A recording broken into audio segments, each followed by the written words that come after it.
This story will cover from then to now and next, all about change, how to turn losers into winners.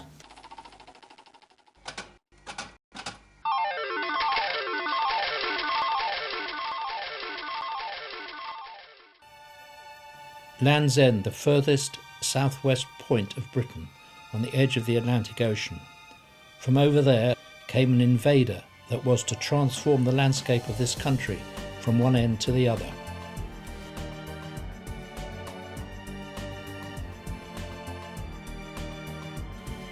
It was and very much is the grey squirrel, a native of North America, from where it was introduced in 1876. Since then, as is now widely known, it has caused the destruction of the British red squirrel to the extent that the red could even become extinct before too long. We will ask, is this inevitable, or can we save the red? If so, how?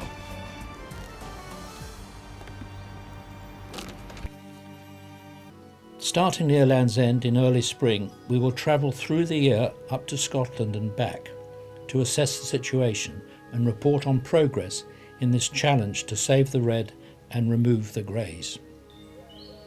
Here in Cornwall, the landscape has been changed for mining and deforestation. Farming for crops like daffodils and the impact of grazing animals have also played their part. Squirrels, both red and grey, need trees, and there is a project in Cornwall to bring back the reds.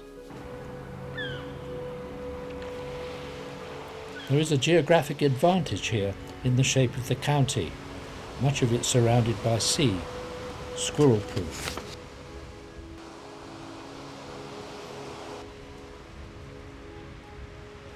Natasha Collins of the Cornwall Red Squirrel Project is concentrating on two areas of remaining natural forest, which are, in fact, peninsulas within a peninsula.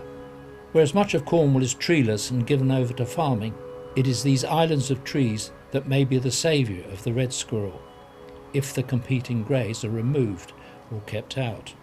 So the aim of the Cornwall project is to remove greys from West Penwith and the Lizard in order to reintroduce the reds. Now to do that, a key part of my role is liaising with all the local landowners so that we can get the grey squirrels removed from their land and also undertake habitat enhancement ready for red squirrels to move back into Cornwall where they haven't been since 1984. We will return to Cornwall at the end of our journey up to Scotland and back to see how her project is getting on. In the next county, as part of the South West Peninsula, is another way to help the red squirrel. At Escott House in East Devon, Mish Kenaway explains. This enclosure is 3 years in the making and is in collaboration with the British Wildlife Centre in Surrey and is the second only UK walk-through red squirrel enclosure.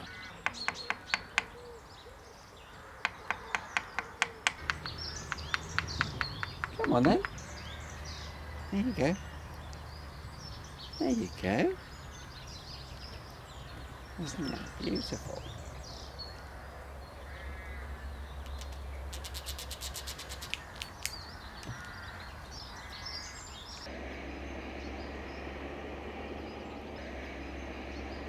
We're so far up the peninsula in mid-Devon that the enclosure here is an island, if you like, of sanctity for the red squirrels, because at the moment there's no way that we could eradicate the greys and therefore the reds cannot survive without our protection. So we've built this enclosure for their safekeeping and to educate the public of their plight and the fact that they will go extinct very soon.